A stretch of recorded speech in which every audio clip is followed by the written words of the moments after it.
points we made in the previous meeting as far as Kant is concerned. I remind you only for the sake of the record that the problem we trying to understand concerns Kant's philosophy of history with a view to the broader problem of the problem of history as such, not even in the Kantian interpretation. But we will come back to it. We must now try to understand what Kant's overall intention was. And we started from the observation that Kant expressed his gratitude to two great contemporaries, to Rousseau and to Hume. And I will now try to summarize again what he learned from these two men. And the summary is really now mere enumeration without any attempt at interpretation. What he learned from Rousseau. First, the supremacy of morality. Secondly, morality is primarily recognition of the rights of man. Third, moral progress is fundamentally different from intellectual progress. There is a tension between morality and theoretical reason. To anticipate later developments, morality requires freedom, theoretical reason denies freedom. Fourth, divorce of morality from happiness. Rousseau says happiness belongs together with goodness as distinguished from virtue. Happiness and virtue do not belong together. Incidentally, there is of course an older source, a very famous source for such a suggestion, but that's a very complicated thing, and that is Plato's Republic. You remember, the guardians are said to be made, happiness is of no consideration, justice, and therefore no consideration for their happiness. The happiness of the whole and no consideration for the happiness of the part, which means also a separation of justice from happiness as far as individuals are concerned. But that I mention only in passing. 5. It is necessary to show the working of God's wisdom and goodness in the history of man, or to vindicate God's providence by proper understanding of history. The process from natural man to civilized man is a necessary process. 6. With the point where Kant deviates from Rousseau right from the beginning. Rousseau proceeds synthetically from natural man to civilized man. Kant proceeds analytically. He begins with civilized man. From this it seems to follow that whereas Rousseau needs history in order to follow this process from natural man to civilized man, Kant, who begins with civilized man, with a phenomenon immediately accessible, Kant does not need history at all. Yet, since Kant begins not with man, but with civilized man, and civilized man is supposed to be a product of a process, the process of civilization. The historical element is implied in this statement of Kant, that he begins with civilized man. So if we put all these things together with a view to the understanding of Kant's philosophy, the supremacy of morality requires the vindication of freedom, moral freedom. Yet, this vindication of freedom must be compatible with the recognition of necessity in its sphere. How could there be such a necessary process, progressive process, if there were not necessity? This much about Rousseau. Now what did Kant learn from Hume? Necessity, that means the unqualified validity of the law principle of causality. Hume proves, according to Kant, that the principle of causality is not simply rational. It is not self-evident. Its denial is not absurd. And it cannot be demonstrated like a mathematical theory. On the other hand, the principle of causality is not a generalization from experience problem. To understand the principle of causality, there is needed a radical revision of the traditional concept of reason. This radical revision will imply the proof of the supremacy of practical reason over theoretical reason.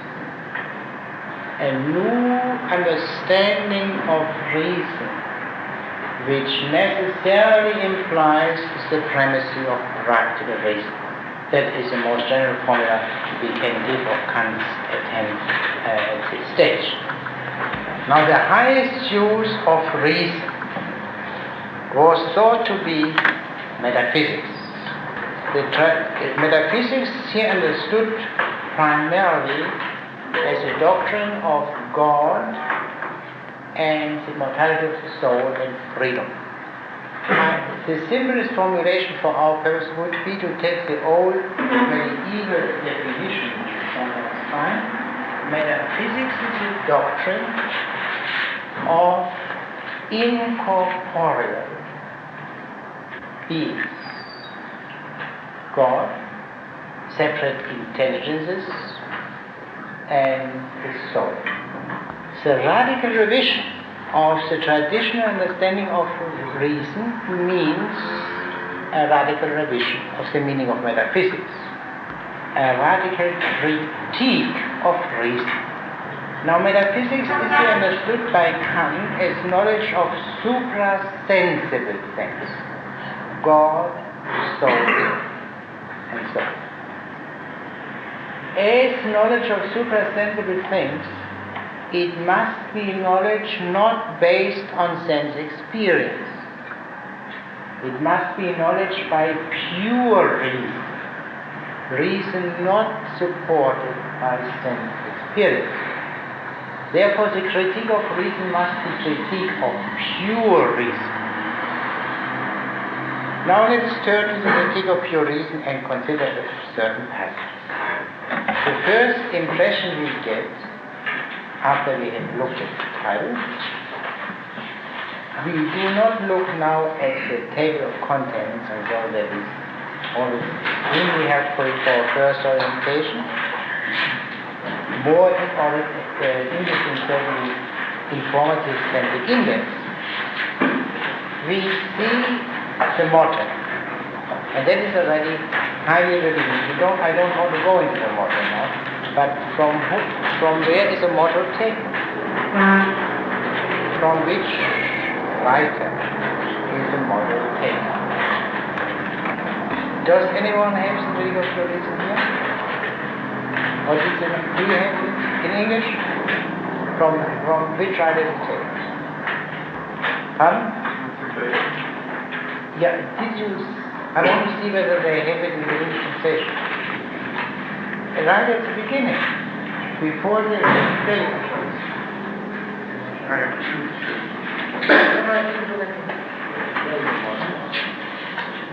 and anyway, the motto is from Bacon, from Bacon's Instauratio Magna, and that is very interesting. That when this radically revolutionary philosophy appears, the first, the hero invoked at the beginning for the auspicious issue of the enterprise is Francis Bacon. We shall see later on that it is not an accident. Now, in the prefaces, we shall read only one passage in the first preface, but we shall read more in the second preface. The external justification of Kant's enterprise or critique of pure reason is this. Metaphysics has lost now, say 1780, its former prestige. Once she was regarded as the queen of the sciences, and now she is in the state of Hecuba after the conquest of Troy. What prevails is indifference to metaphysics. Is this indifference to what was thought to be the queen of the sciences not a manifest sign of intellectual decay? The question Kant asked, and he answered it. Now, who has the English translation?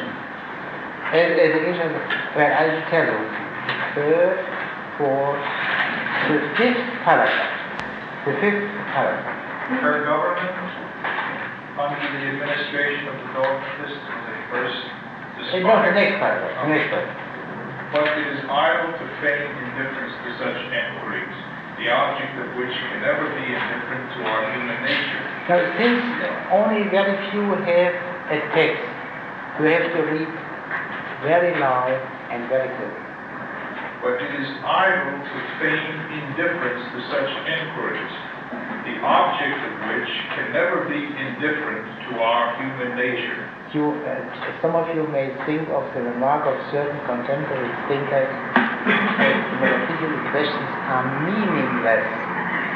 Kant says they can never be indifferent to the human nature, by which he doesn't mean that it cannot be indifferent to human beings. There are all kinds of human beings. I mean, think of half-wits and so on and so on. Or of completely lost specialists. But to man, to human nature, they can never be this. Indeed, these pretended indifferentists, however, they may try to disguise themselves by substituting a popular tone for the language of the schools, inevitably fall back, insofar as they think at all, into those very metaphysical assertions which they profess so greatly to despise. That is also a very topical remark.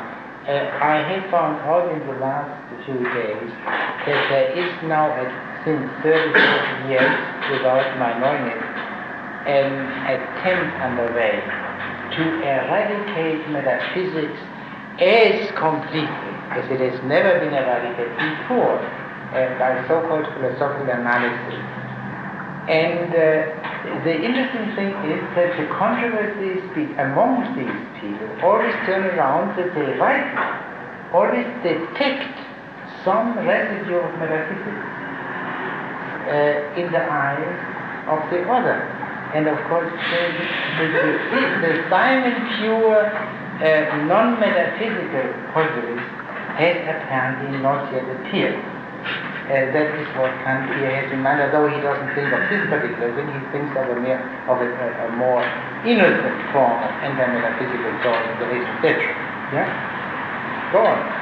Nonetheless, this indifference, showing itself in the midst of flourishing sciences and affecting precisely those sciences, the knowledge of which, if attainable, we should least of all care to dispense with, is a phenomenon that calls for attention and reflection.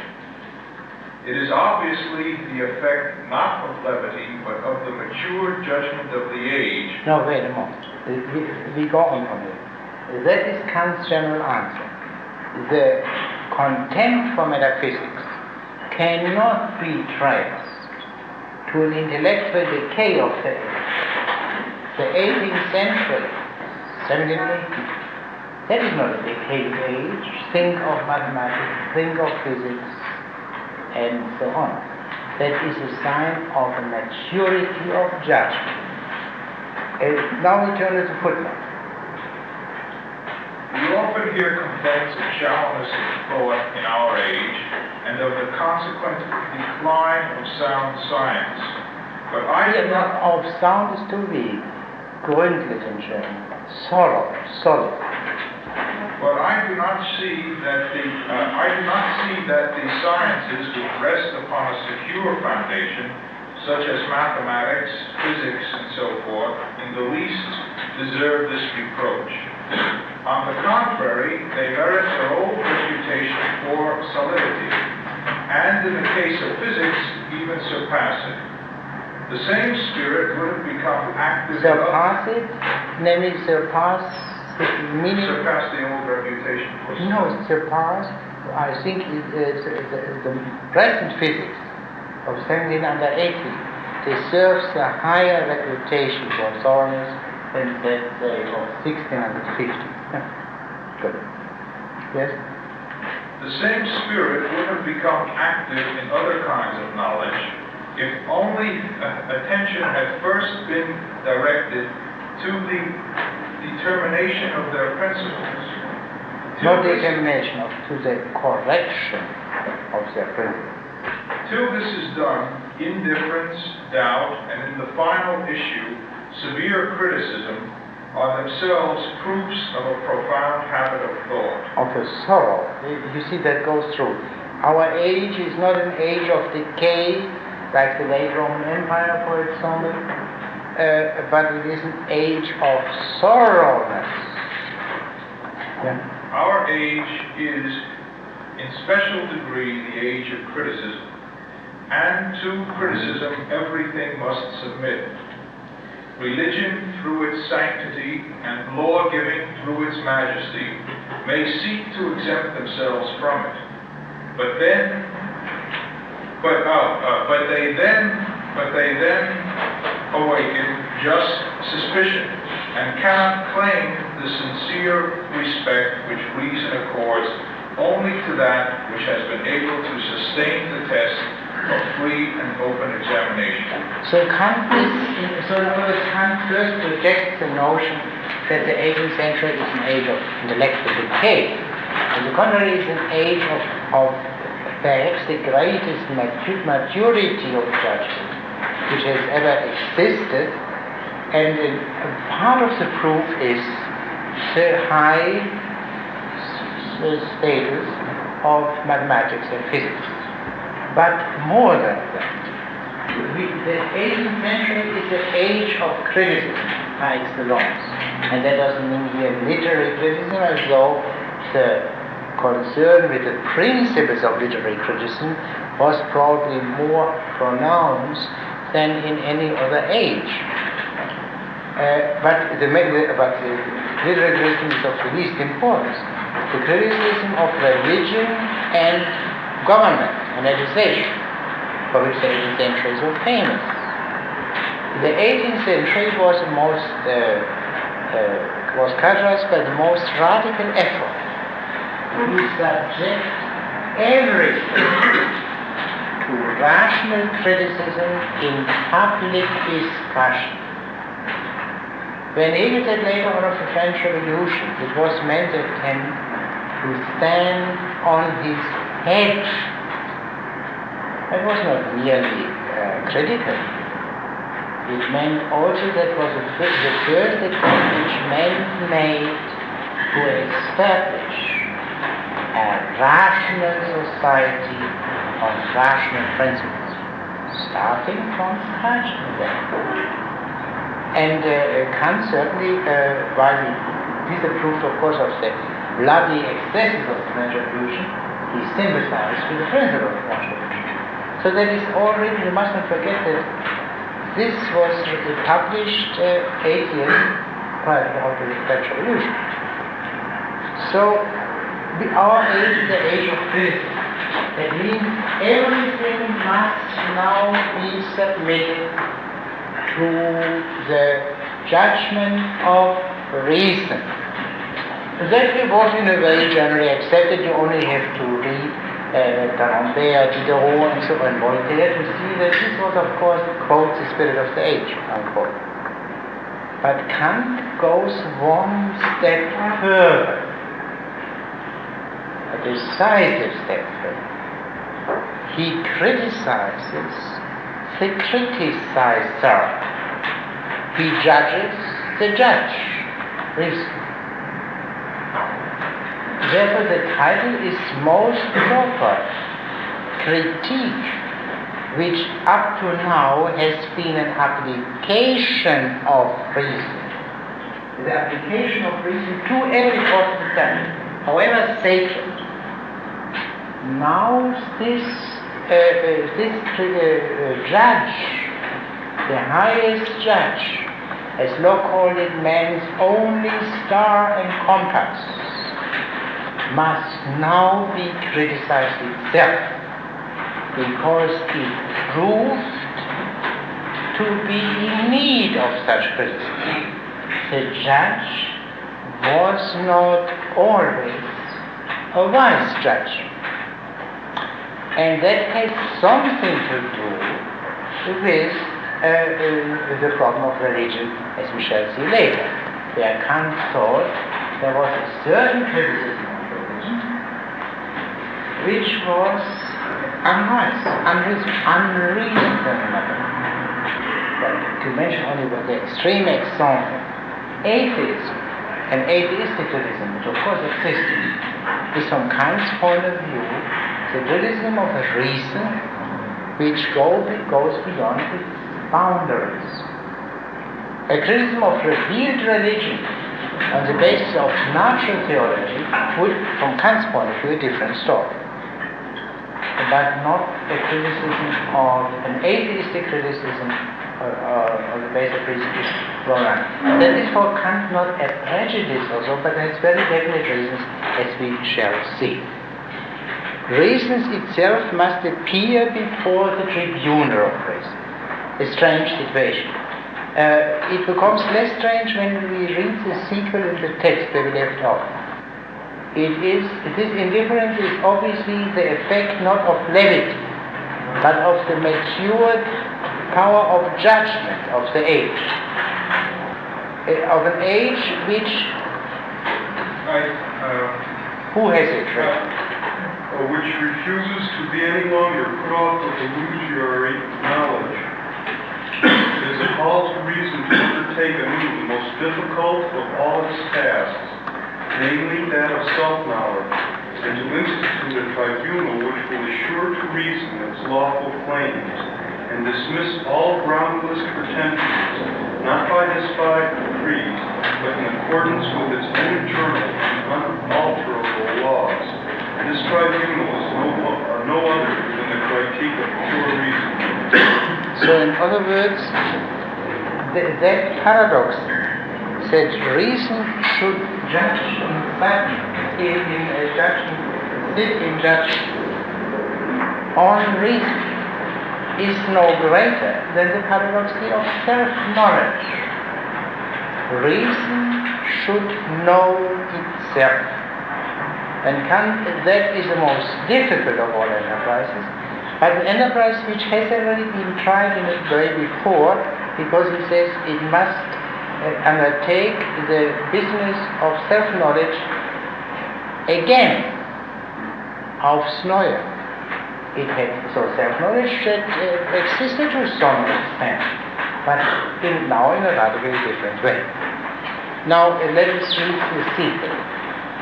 Where Kant defines what he understands by critique of pure reason. Next paragraph? Yeah. I do not mean by this a critique of books and systems, but of the faculty of reason in general, in respect of all knowledge, after which it may strive independently of all experience. It will therefore decide as to the possibility or impossibility of metaphysics in general, and determine its sources, its extent, and its limits, all in accordance with principles. How did you then say that? The last word. All in accordance with principles. Yeah, all, but everything from principles would be a more correct translation. From principles, out principles. So, this much, that is for us, the most important passage in the preface, in the first preface of 1781. Kant wrote a new preface for the second edition, 1787, which is much richer and much more important. And this preface is, of course, based on an experience, and an experience he made when the book was published, and was grossly misunderstood, even largely, in all kinds of ways. And Kant therefore felt it necessary now to state right at the beginning, in more concrete terms, more precise terms, what the book is about. So now we begin at a certain point, which is 1, 2, 3, 4, 5, 6, 7, the 8th paragraph, but I must first prepare them. Where he speaks of Galileo and Torricelli. Do you have that? Wait, just one full verse about what he said before. He begins with a question as to whether metaphysics has reached the stage of science.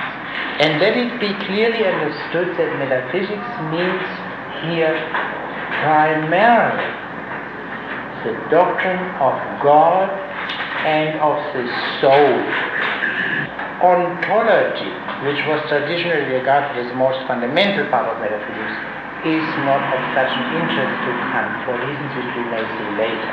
He is concerned with those questions which are of immediate concern to every human being.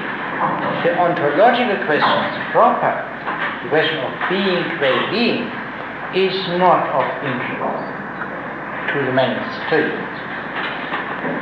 It is only of philosophical interest, and can only be very indirectly, in its consequences, can the ontological question be of a general importance. But the question of God and the immortality of the soul affect every human being, and they are the really urgent and burning question. So he begins then with the question as to whether metaphysics has reached the stage of science. We know this already from the heading and the introduction of the Prolegomenon, which we discussed last time. This question as to whether metaphysics has reached the stage of science becomes acute by virtue of the contrast of metaphysics with other purely rational science, logic, mathematics, and a part of physics. Logic and mathematics were sciences already in antiquity.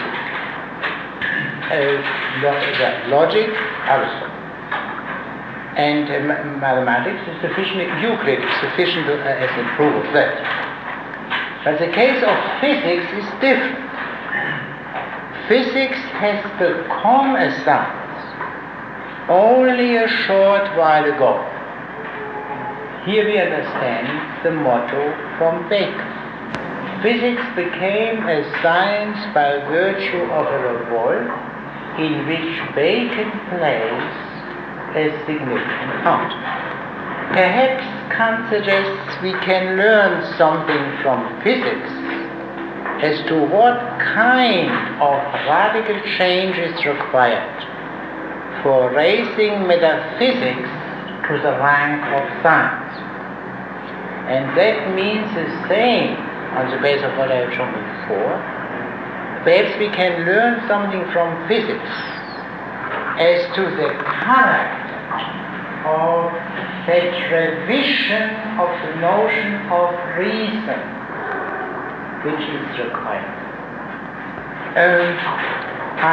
Before we begin to read, I would like that you look at the second note.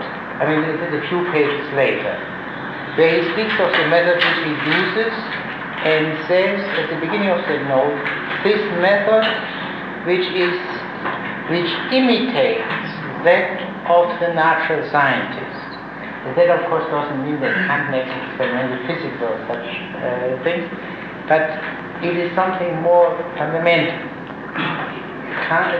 The experience of modern physics is crucial for the possibility of the revision of reason which Kant takes.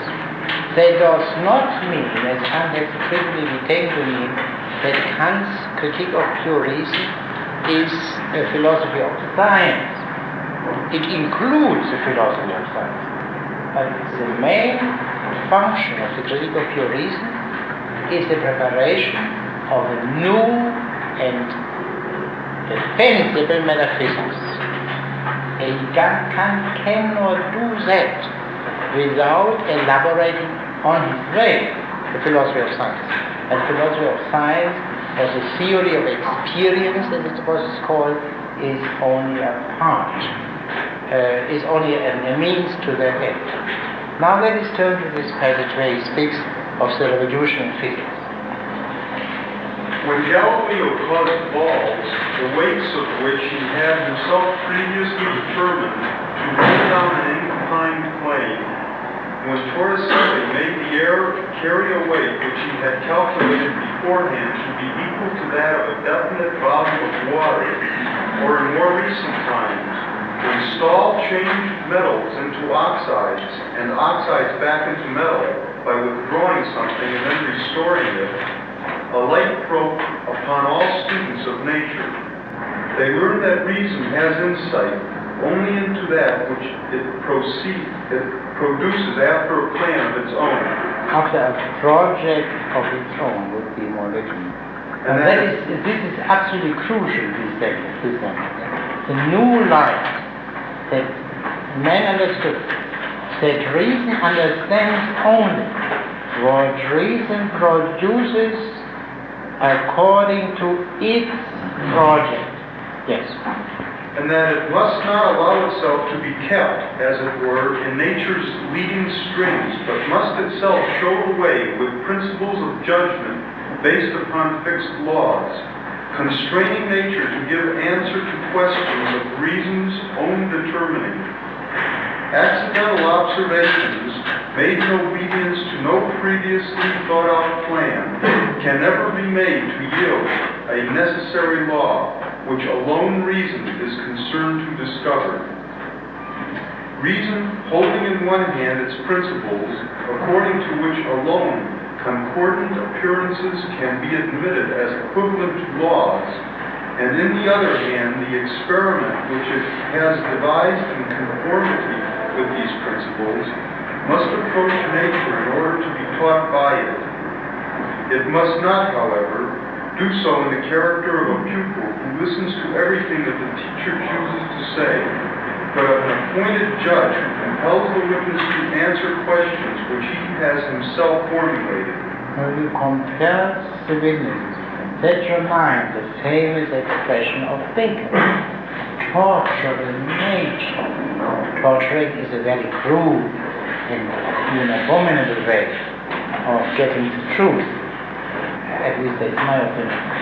But still, in the case of in olden times, there is this rationality. If someone was extremely recalcitrant, there was no question that he had murdered that person, but he refused to confess. Then you had to break that bad will by torture. Now, let us assume that nature is in some respects comparable to such a recalcitrant, wicked fellow. You may torture. At least Bacon had no objection to torturing, as far as I remember. Did he have any objection to torturing? No, I think he wasn't present in one crucial case, which was not very nice of him. I read in Macaulay or not. At any rate, Kant does not say, of course, torture. But what I'm trying to only say is that this is the fundamental thought that science means torturing it and not looking at it is accepted by Kant here very clearly. So this only to show that the motto from Bacon is very far from being accidental. Yes? Even physics, therefore, owes the beneficent revolution in its point of view entirely to the happy thought that while reason must seek in nature, not fictitiously ascribe to it, whatever as not being knowable through reason's own resources has to be learnt, if learnt at all, only from nature, it must adopt as its guide. Yeah, but this bring out really this physics owes its revolution to exclusively to the heavy thought that nature must proceed according to what nature itself puts into nature. Does this come out clearly? No, I don't think so. Yeah, no, you mean what reason? You mean what reason? Yes. You What said is nature. Oh, I'm sorry. What reason itself puts in nature? I'm sorry. Is this not in the English translation? Reason puts the reason learns something from nature, but in accordance with what nature itself puts into nature. That's not in? That's at the end of the reason sentence. puts in. Reason puts in. That's at the end of the sentence, it wasn't read. Oh, I see. Yeah. Yes. Now, this is the first remark which we have to consider. And this implies already the new notion of reason. Reason understands only what it produces according to reason's own project. One can put this in a way more familiar to us, in a way in which it was stated very emphatically by Collingwood. The fundamental fact in science are the questions. We get the answers by the experiment, or by any other observation. But the value of the answer depends entirely on the reasonableness of the question. And this question, in its fundamental, the questions we address to nature, in their fundamental structure, not in the details, are the projects of pure reason. A simple example. If I try to investigate into a certain causal connection, say,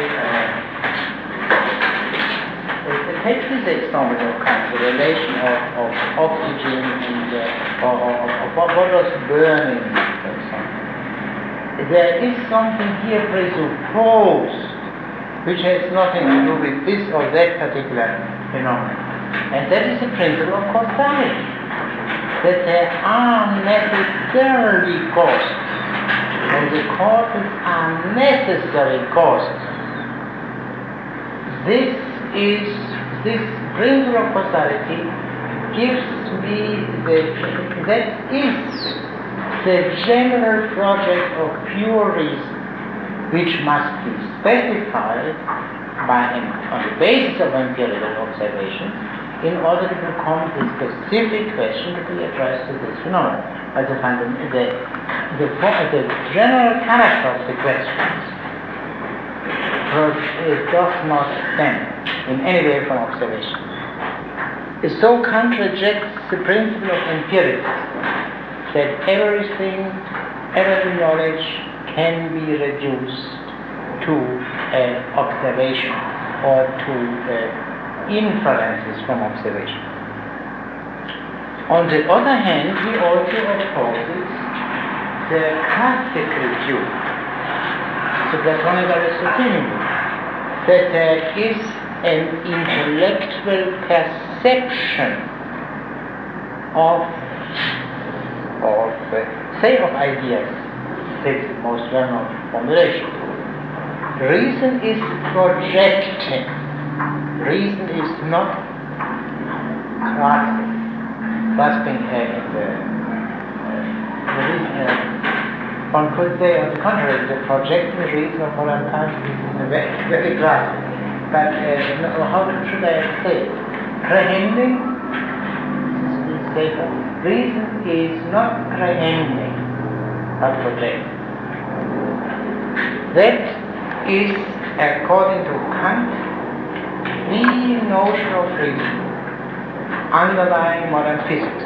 Even mathematics, the impact of mathematics was not so fundamental as that of physics, because, as we see from the mere fact that mathematics coexisted for centuries with the old notion of reason. It was this work of Galileo and his successors by which physicists understood something for the first time. Is this cooperation of reason and experiment, with reason in the leading role. Reason in the leading role. Is dependent for the answers on observation, but the leading role of reason. Now, let us skip the next two paragraphs. The example of mathematics? Yes, but you must read loudly and clearly. And Mr.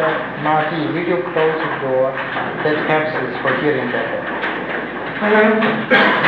Thank you. Yes. The examples of mathematics and natural science, which by a single and sudden revolution have become what they now are, seem to be... You will notice the word revolution. We had it before. It is quite interesting. I never thought of it. Even when simply occurs, that was written 2 years prior to the French Revolution. That's not a joke. I mean, that is was something in the air. Yes. Seem to me sufficiently remarkable to suggest our considering that they may have been the essential features in the changed point of view by which they have so greatly... The point of view is too weak a translation, as it was before me. Denker, the manner of thinking.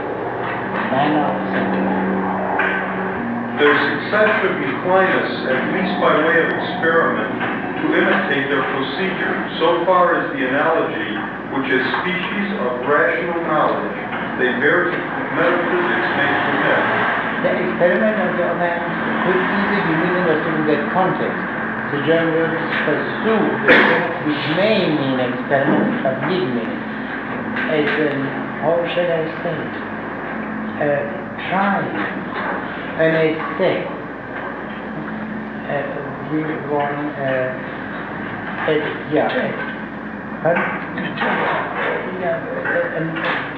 but when you speak of trial and error, let us try it, not experiment. Yeah, good. Now we come to the good sentence. Hitherto it has been assumed that all our knowledge must conform to objects. But all attempts to extend our knowledge of objects by establishing something in regard to them a priori, by means of concepts, have, on this assumption, ended in failure. We must therefore make trial whether we may not have more success in the tasks of metaphysics if we suppose that the objects must conform to our knowledge. This would agree better with what is desired, namely, that it should be possible to have knowledge of objects a priori, determining something in regard to them prior to their being given. We should then be proceeding precisely on the lines of Copernicus' primary hypothesis. And with the first thoughts. Failing of satisfactory progress in explaining the movements of the heavenly bodies on the supposition that they all revolve around the spectator, he tried whether he might not have better success if he made the spectator to revolve and the stars to remain at rest. Now let us stop there. Now, that is a famous remark about, which is then usually referred to as the Copernican revolution effected by Kant. Now, in what does it consist? Kant starts from the traditional notion, according to which truth is the agreement of what I think, with the subject matter. Yeah? For example, if I think about, my thought about the subject matter shall be a cat, and I think about the cat that it is green, then that is false, because there is no agreement between my thought and the subject matter. The thing, the cat. Now I learn perhaps by some adjustment of my eyes, to see that the cat is black.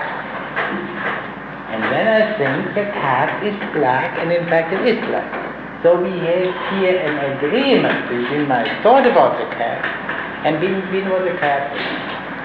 That is a doctrine, and stated in the simplest possible form, according to which truth is the adequation of the intellect to the thing.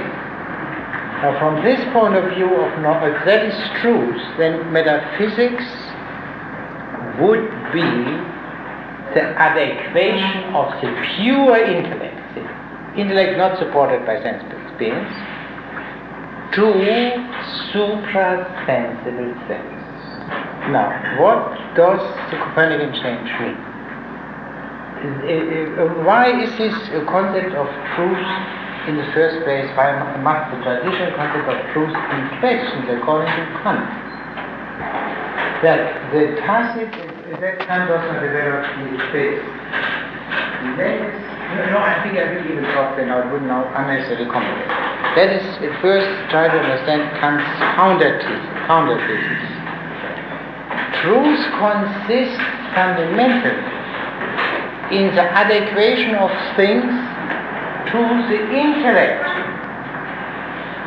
Now, that cannot be so simply true, because that is what means, for example, if I imagine a cat to be green, that the cat must become green, say, by being painted over, in order to get back to become true. It obviously must mean something more fundamental. The projecting activity of reason, of which we have heard before, which is shown by the actions of the physicists, the projecting activity of reason constitutes the possible object of experience, any possible object of experience. Now, this, however, implies that in order to get at an actual object of experience, I need impression, as Hume would call it, sense data, as a subject. So in other words, now Kant expresses what is the precise meaning of the comparison with Copernicus. Kant is very clear. The traditional view regards the spectator as resting, as inactive.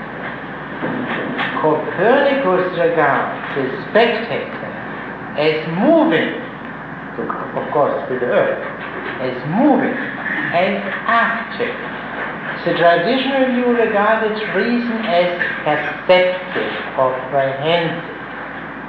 Kant is going to understand reason as active, as projecting, as constituting. And Kant's contention is that only under this condition is it possible to understand.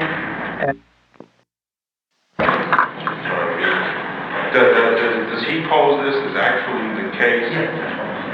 It is the assertion.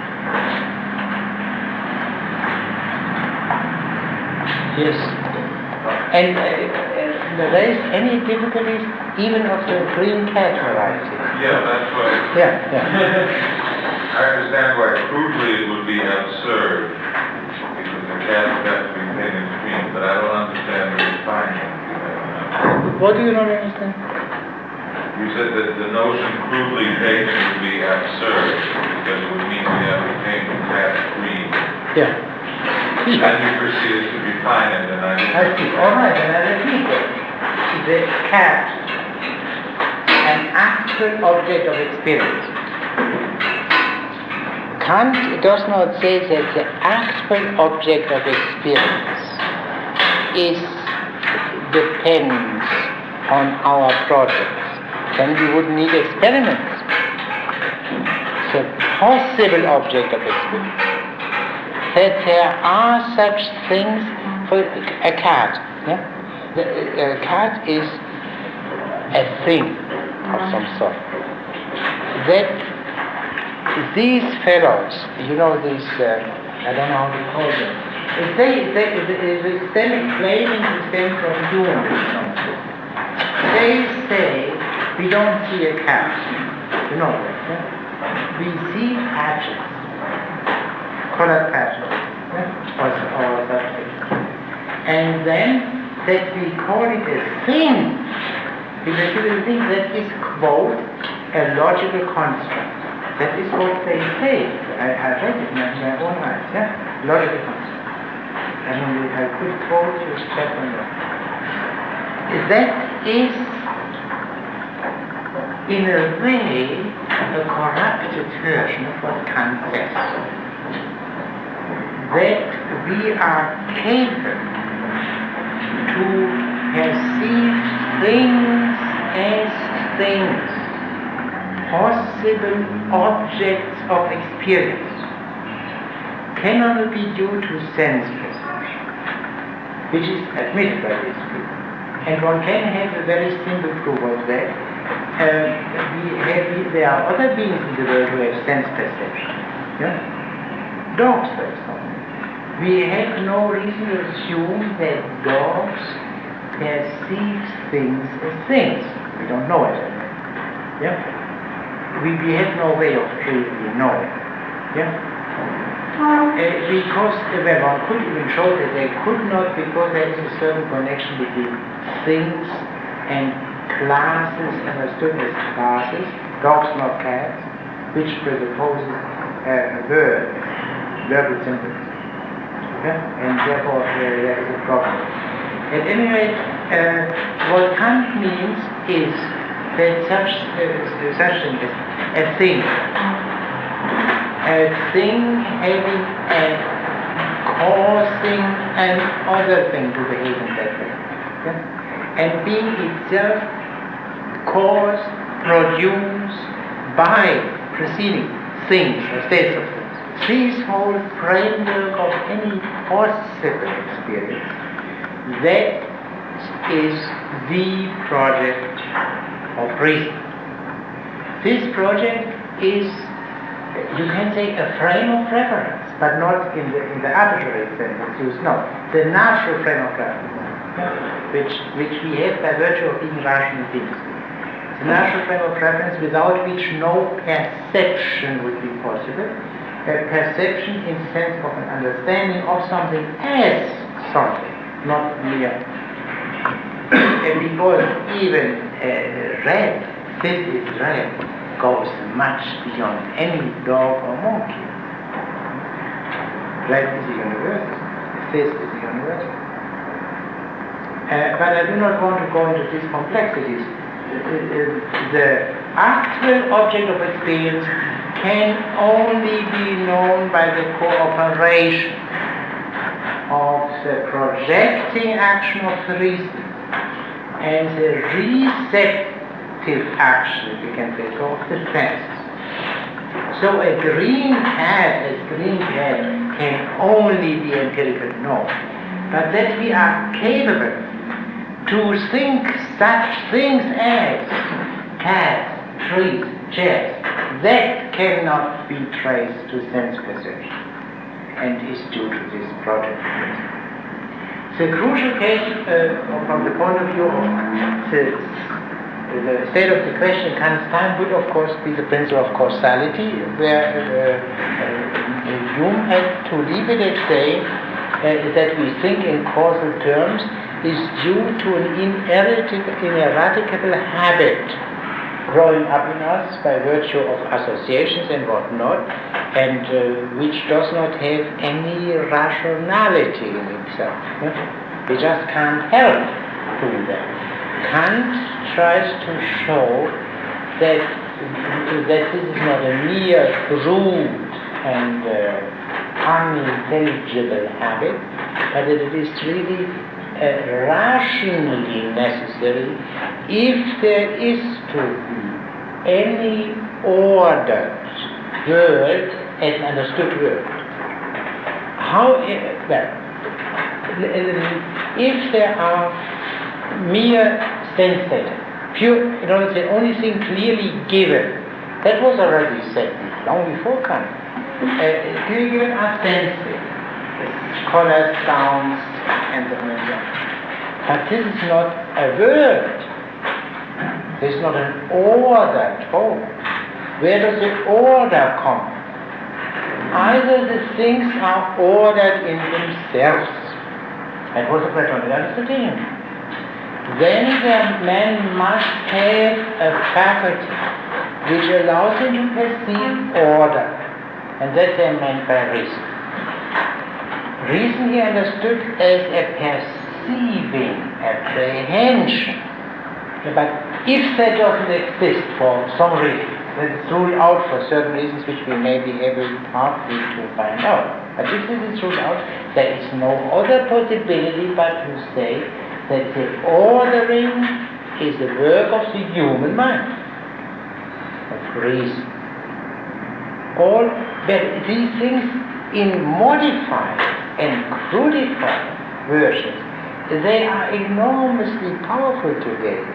For example, the whole notion of the frame of reference, as it is frequently used in the social sciences. It presupposes, of course, that there is something which precedes all observations.